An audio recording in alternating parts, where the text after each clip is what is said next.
Hello दोस्तों, अस्सलाम वालेकुम। वालेकुम सलाम अन्नू भाई, क्या हाल चाल है आपके। मुझे कहते हैं जी अहमद, और आज फिर से हाजिर हूँ आपके लिए एक नया टॉपिक लेकर। तो आज का टॉपिक है मल्टीवर्स, फिजिक्स और कुरान, जो कि ऑलरेडी आपको वीडियो के थंबनेल से पता चल गया होगा। तो चलिए शुरू करते हैं। तो multiverse, interdimensional travel, time travel, intergalactic travel आज की दुनिया में कोई नई बात नहीं है, लेकिन इस वीडियो में हम इस कॉन्सेप्ट को कुरान और हदीस के स्टेंसिल पर रख कर देखेंगे कि ये कितना सही है। तो मल्टीवर्स को इमेजिन कराने या विजुअलाइज कराने में मार्वल वालों का बहुत शुक्रिया। काश कुरान को भी इसी तरह किसी ने इमेजिन किया होता तो आज उम्मत कहीं और होती। तो पहले समझते हैं डायमेंशंस क्या और कितने तरह के होते हैं, और ये समझने के लिए हमें कुछ थ्योरीज की बात सुननी पड़ेगी। नंबर 1 है स्ट्रिंग थ्योरी। इस थ्योरी के अनुसार सिर्फ 10 डायमेंशंस होते हैं। Number 2 M theory. इस थ्योरी के अनुसार सिर्फ 11 डायमेंशंस होते हैं। और नंबर 3 है बोसोनिक थ्योरी। अब इस थ्योरी के अनुसार सिर्फ 26 डायमेंशंस होते हैं, लेकिन इस थ्योरी को साइंटिस्ट द्वारा डिनाई कर दिया गया है क्योंकि 26 डायमेंशंस अनस्टेबिलिटी के कारण एग्जिस्ट नहीं कर सकते। फर्स्ट डायमेंशन, ये एक लीनियर डायमेंशन है। इसमें कोई भी चीज़ सिर्फ आगे या पीछे मूव कर सकती है। फॉर एग्जांपल, जैसे एक चींटी एक रस्सी पर सिर्फ आगे या पीछे जा सकती है। सेकंड डायमेंशन में कोई भी चीज़ आगे पीछे, लेफ्ट और राइट मूव कर सकती है। जैसे एक चींटी किसी प्लेन पेपर पर या किसी प्लेन सरफेस पर आगे पीछे, लेफ्ट और राइट भी जा सकती है। थर्ड डायमेंशन में कोई भी चीज़ किसी भी डायरेक्शन में मूव कर सकती है। जैसे हम इस दुनिया में किसी भी डायरेक्शन में जा सकते हैं, आगे पीछे, left right, upwards, downwards, diagonally, किसी भी तरह मूव कर सकते हैं। अब आता है fourth dimension is time itself. अगर फोर्थ डायमेंशन ना हो, यानी टाइम ना हो, तो हम अपनी जगह रुक जाएंगे, हम आगे मूव भी नहीं कर पाएंगे। और फोर्थ डायमेंशन में जाना हमारे लिए फ़िलहाल इम्पॉसिबल है। अगर कोई फोर्थ डायमेंशन में चला जाए तो वो हम, यानी कि जो हम 3D बीइंग्स हैं, इस डायमेंशन वालों को बॉडी के अंदर का नर्वस सिस्टम तक देख सकता है। वो हमारे पेट से खाना बाहर निकाल सकता है बिना खून बहाए, यानी कि बिना खून बहाए सर्जरीज हो सकती हैं। और वो चाहे तो अंडे के अंदर से उसका योल्क, यानी कि उसकी जर्दी बाहर निकाल सकता है बिना अंडे को तोड़े। और वो चाहे तो टाइम में आगे भी जा सकता है और फिर वापस आ सकता है, और एकदम से आपको थर्ड डायमेंशन में आके फिर गायब भी हो सकता है। सो फिफ्थ डायमेंशन, इस डायमेंशन की थ्योरी आइंस्टाइन के 2 स्टूडेंट्स कलूजा और क्लेन, ये 2 साइंटिस्ट थे, इन्होंने दी है। ये डायमेंशन सब एटॉमिक लेवल पर एग्जिस्ट करता है, यानी कि एक बहुत छोटा डायमेंशन है। इसका साइज अराउंड 10⁻³ मीटर्स तक होता है। और यहाँ पर हर चीज़ की अलग अलग पॉसिबिलिटीज़ होती हैं, यानी कि अगर कोई एप्पल पेड़ से नीचे गिरता है तो ज़रूरी नहीं कि वो नीचे की ही साइड ही गिरे, वो ऊपर जा सकता है, वो इधर गिर सकता है, वो इधर गिर सकता है। इस डायमेंशन में आप एक वक्त पर कई काम कर सकते हैं, यानी आप एक वक्त पर टीचर भी हो सकते हैं, आप डॉक्टर भी हो सकते हैं, आप इंजीनियर भी हो सकते हैं एक ही टाइम पर। और पैरेलल यूनिवर्स, जिसका कॉन्सेप्ट हम कई वीडियोस में देखते हैं, वो भी इसी डायमेंशन में एग्जिस्ट करता है। और इसी डायमेंशन में हम टाइम में आगे प्लस पीछे दोनों जगह जा सकते हैं। सिक्स्थ डायमेंशन, इस डायमेंशन में सभी पॉसिबल यूनिवर्सेस एग्जिस्ट करते हैं, यानी कि पूरे यूनिवर्स की जितनी भी पॉसिबिलिटी हो सकती थी इस यूनिवर्स की, वो सब 6th डायमेंशन में एग्जिस्ट करते हैं। लेकिन इन सब का स्टार्टिंग पॉइंट एक ही होता है अकॉर्डिंग टू साइंस, जो कि बिग बैंग है according to science.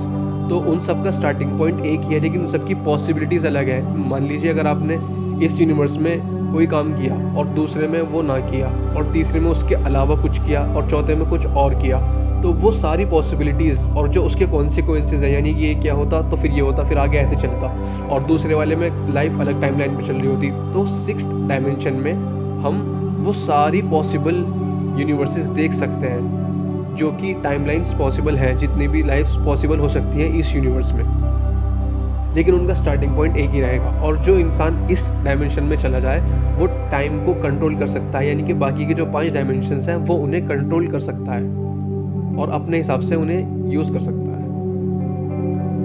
7th dimension, इस डायमेंशन में हमारे पास सारे पॉसिबल वर्ल्ड्स का एक्सेस होता, और इस डायमेंशन में सारे यूनिवर्सेस का अलग अलग इनिशियल पॉइंट होता और अलग अलग ही एंड पॉइंट होता। जबकि 6 डायमेंशन में सबका एक इनिशियल पॉइंट था, लेकिन इसमें सबका अलग अलग इनिशियल पॉइंट्स था और अलग अलग ही एंड पॉइंट था।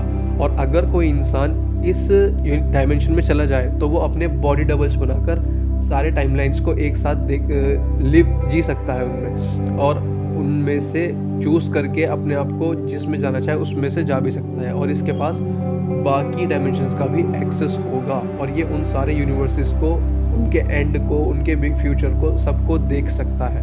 8th डायमेंशन, ये डायमेंशन में कोई भी फिजिकल चीज़ एग्जिस्ट ही नहीं करती। ये एक होलोग्राम की तरह होता है।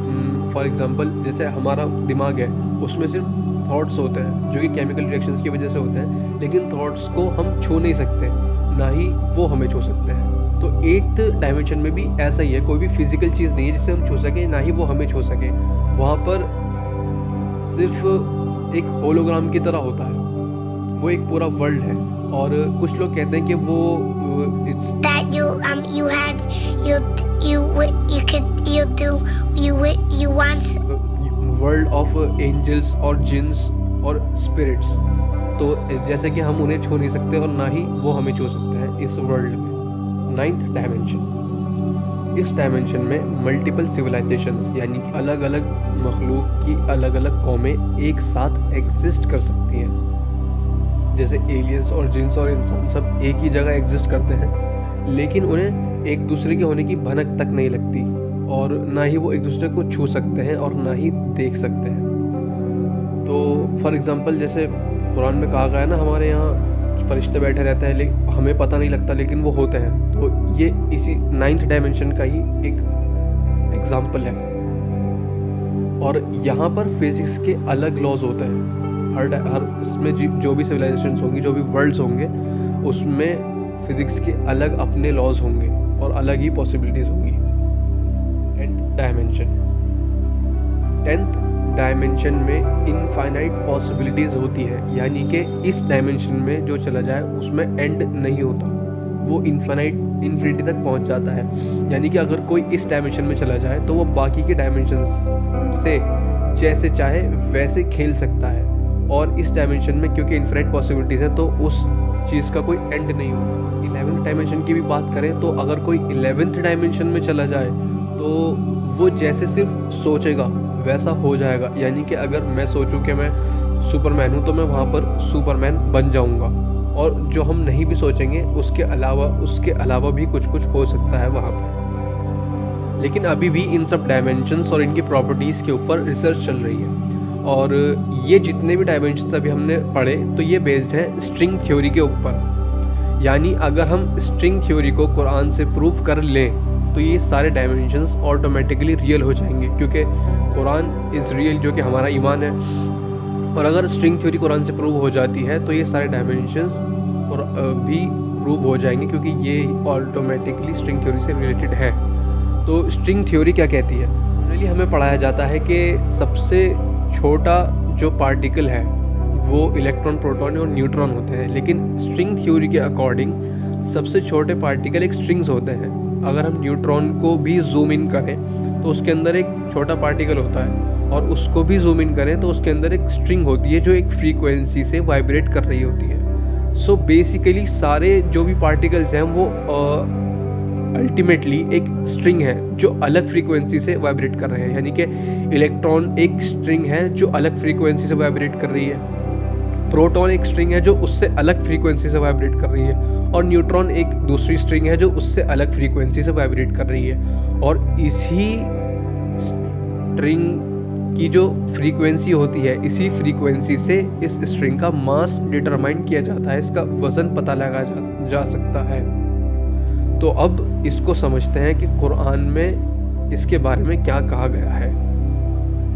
सो अल्लाह ताला कुरान में फरमाते हैं, अलम तरा इलल लज़ीना युज़क्कूना अनफुसहुम बलिल्लाहु युज़क्की मन यशाअ वला युज़लमूना फतीला। सूरह निसा आयत नंबर 49 प्रोबेबली।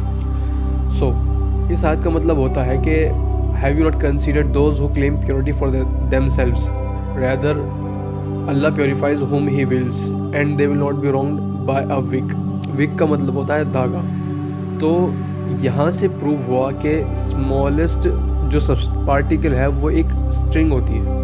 वो कैसे होती है कि अगर हम किसी से कोई काम कराएंगे और हम उससे कहें कि भाई ये वाला काम कर दो, इतने पैसे दूंगा, ठीक है ना। सपोज किसी मजदूर से हमें काम कराना है और हमने उससे कहा कि हम तुम्हें 300 रुपये देंगे, उसने कहा 300 लूँगा, कर दूंगा, 300 दोगे पूरे 300। तो हमने कहा हाँ 300 से एक पैसा कम नहीं देंगे, 300 देंगे। तो हमारे स्केल पे एक पैसा स्मॉलेस्ट है, आप उसे देंगे ना, पैसे से कम क्या ही देंगे, एक पैसा। तो हमने उसे बताया कि हाँ एक पैसा भी कम नहीं देंगे, 300 पूरे दे देंगे। तो इसी तरह अल्लाह कह रहे हैं कि एक धागे का भी फ़र्क नहीं होगा, उनको जो भी अजर मिलेगा, यानी कि जो स्मॉलेस्ट पार्टिकल है वो धागा है अल्लाह की नज़र में। और ये स्ट्रिंग थ्योरी से भी प्रूव्ड हुआ, तो स्ट्रिंग थ्योरी यहाँ भी सही प्रूव हुई। अब देखते हैं उस धागे का मास, जो कि स्ट्रिंग थ्योरी कहती है कि उस धागे का मास उसकी वाइब्रेशन से पता चलता है। तो अब दूसरी आयत देखते हैं। अल्लाह ताला सूरे निसा में ही आयत नंबर 124 प्रोबेबली, उसमें फरमाते हैं वमन यामल मिनस्सॉलिहाति मिन ज़करिन औ उन्सा वहुव मुमिनुन फ़उलाइका यदखुलूनल जन्नता वला युज़लमून नक़ीरा। अब नक़ीरा वर्ड आता है नकारा से। नकारा कहते हैं प्लग। तो plug the string of an instrument, जब गिटार की एक स्ट्रिंग को ऐसे टच करते हैं तो वो वाइब्रेट करती है, तो नकारा को कहा जाता है प्लग करना। और नक़ीरा हो गया उस स्ट्रिंग का एक वाइब्रेशन, जब वो ऐसे वाइब्रेट हुई है। तो इससे हमें पता चला कि स्मॉलेस्ट मास इज़ वाइब्रेशन, क्योंकि इस आयत का मतलब है बट हुएवर वर्क्स राइटियसनेस, यानी कि जो कोई भी नेक काम करते हैं, अच्छे काम करते हैं, वो जन्नत में जाएंगे और उनके ऊपर तिल बराबर भी जुल्म नहीं होगा, यानी कि they will not be wronged by a plug, यानी कि वो एक छोटे से मास के बराबर भी उनके साथ नाइंसाफ़ी या जुल्म नहीं होगा। तो इससे हमें पता चलता है कि जो स्मॉलेस्ट मास है, एग्जिस्टिंग स्मॉलेस्ट मास है, वो एक वाइब्रेशन है उस स्ट्रिंग की। और ये जो स्ट्रिंग और वाइब्रेशन है ये मैच करते हैं स्ट्रिंग थ्योरी से। तो यहाँ से हमें पता चलता है कि स्ट्रिंग थ्योरी ठीक है। और smallest particle according to Quran is a string and smallest mass according to Quran is a vibration of that string. So hence string theory is proved by Quran and all the dimensions which string theory claims, those are also proved by Quran.